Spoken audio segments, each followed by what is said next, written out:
Hello friends, welcome back to MKB English. நாம போன கிளாஸில் ought to அதே மாதிரி need to அப்படின்ற மாடல் வேர்ப்ஸை எப்படி யூஸ் பண்ணணும் அப்படின்னு பார்த்தோம். இப்போ நாம் இன்னும் சில மாடல் வேர்ப்ஸை பற்றி பார்க்க போகிறோம். வாங்க ஃப்ரெண்ட்ஸ் வீடியோக்குள்ளே போகலாம். இப்போ நாம் மாடல் வேர்ப்ஸ் லிஸ்ட்டில் அடுத்து பார்க்க போகிற மாடல் வேர்ப் என்ன அப்படின்னு கேட்டிங்கன்னா would. To talk about a future event from a past perspective. To talk about a future event from a past perspective. இது புரிஞ்சிக்கிறது கொஞ்சம் கஷ்டம், இருந்தாலும் கொஞ்சம் கேர்ஃபுல்லாக கவனிங்க. இப்போது ஃப்யூச்சர் அப்படின்னா அதோட அர்த்தம் என்ன? இப்போத்துலேருந்து, இப்போ நான் பேசிக்கிட்டு இருக்கேன் இல்லையா, இந்த டைம்லேருந்து அடுத்த நொடியாக இருக்கலாம், இல்லை அடுத்த ஒரு மணி நேரமாக இருக்கலாம், நாளைக்காக இருக்கலாம், இல்லை எப்போ வேணாலும் இருக்கலாம். இதுதான் ஃப்யூச்சர் டைம். ஆனால் இந்த வுட்டை வந்து நாம் எந்த சுச்சுவேஷனில் யூஸ் பண்ணுவோம் அப்படின்னா, to talk about a future event from a past perspective. அப்படின்னா பாஸ்டில் ஃப்யூச்சர். அது என்ன பாஸ்டில் ஃப்யூச்சர்? பாஸ்ட்னா பாஸ்ட் தானே, பாஸ்டில் எப்படி ஃப்யூச்சர் வரும் அப்படின்னு நீங்கள் கேட்கலாம்.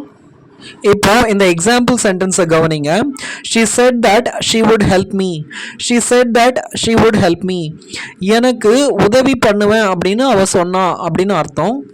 இப்போ எனக்கு உதவி பண்ணுவேன் அப்படின்னு என்கிட்ட அவ சொன்னா இல்லையா, அதை எப்போ சொன்னா அப்படின்னா நேத்தைக்கு சொன்னா அப்படின்னு வச்சுக்குவோம்.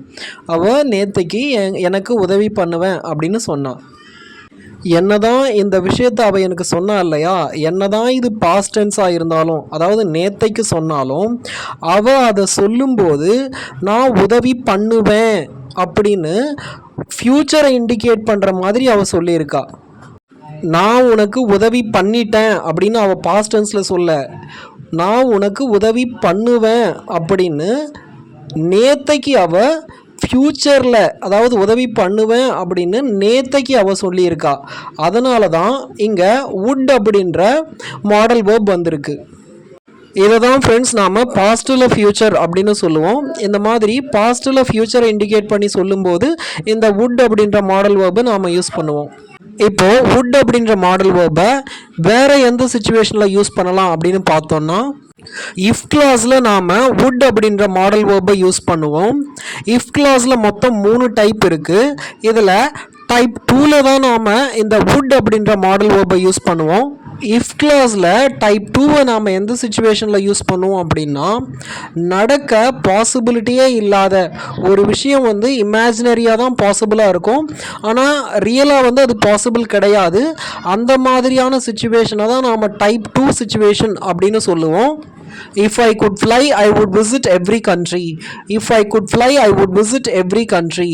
அப்படின்னா என்னால் பறக்க முடிஞ்சது அப்படின்னா நான் எல்லா கண்ட்ரியும் விசிட் பண்ணுவேன் அப்படின்னு அர்த்தம்.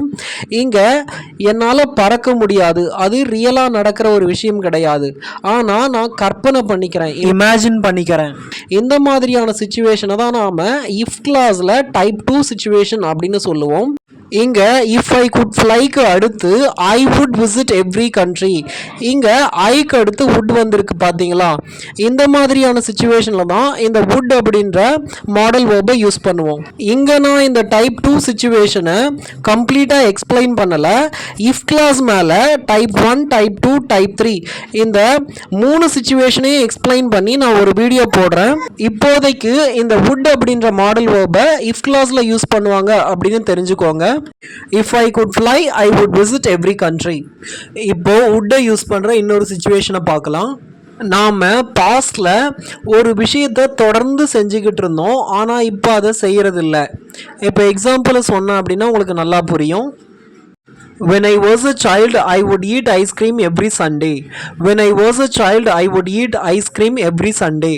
அதாவது நான் குழந்தையாக இருக்கும்போது ஒவ்வொரு சண்டேவும் நான் ஐஸ்கிரீம் சாப்பிடுவேன் அப்படின்னு அர்த்தம். நான் குழந்தையாக இருக்கும்போது தான் அந்த ஹேபிட் எனக்கு இருந்தது, ஆனால் இப்போ இல்லை. இது மாதிரி தொடர்ந்து நாம் பாஸ்ட்டில் ஒன்று நாம் செஞ்சுக்கிட்டு இருந்தோம், அதை இப்போ செய்கிறதில்ல அப்படின்ற சுச்சுவேஷனில் இந்த வுட் அப்படின்ற மாடல் வேர்பை யூஸ் பண்ணலாம். இப்போது வுட் அப்படின்ற மாடல் வேர்போட இன்னொரு சுச்சுவேஷனை பார்க்கலாம் ஃப்ரெண்ட்ஸ்.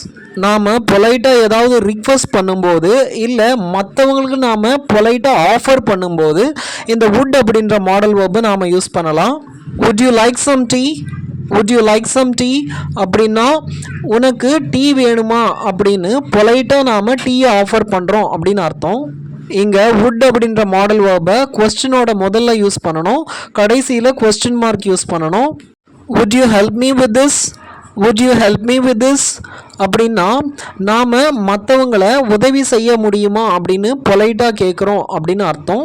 இந்த மாதிரி பொலைட்டாக மற்றவங்களை ரிக்வெஸ்ட் பண்ணும்போதும் இந்த would அப்படின்ற மாடல் வேர்பை நாம் யூஸ் பண்ணலாம்.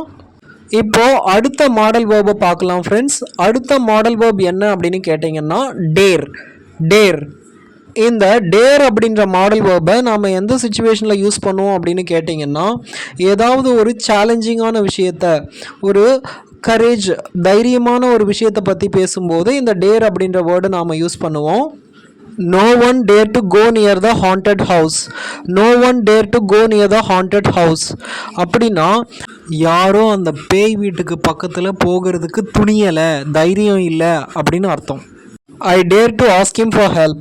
I dare to ask him for help அப்படின்னா நான் அவனை உதவி கேட்கறதுக்கு தைரியப்பட்டேன் அப்படின்னு அர்த்தம். அதாவது அவனை உதவி கேட்கறதுக்கான தைரியத்தை நான் வர வச்சுக்கிட்டேன் அப்படின்னு அர்த்தம். அவ்வளோதான் ஃப்ரெண்ட்ஸ். இந்த would அப்படின்ற மாடல் வேர்பையும் டேர் அப்படின்ற மாடல் வேர்பையும் எப்போ எந்த சுச்சுவேஷனில் யூஸ் பண்ணணும் அப்படின்னு உங்களுக்கு புரிஞ்சிருக்கும்னு நினைக்கிறேன். இந்த வீடியோ உங்களுக்கு பிடிச்சிருந்தது அப்படின்னா லைக் பண்ணுங்கள், மறக்காமல் என்னோட சேனலுக்கு சப்ஸ்கிரைப் பண்ணுங்கள் ஃப்ரெண்ட்ஸ். தேங்க்யூ.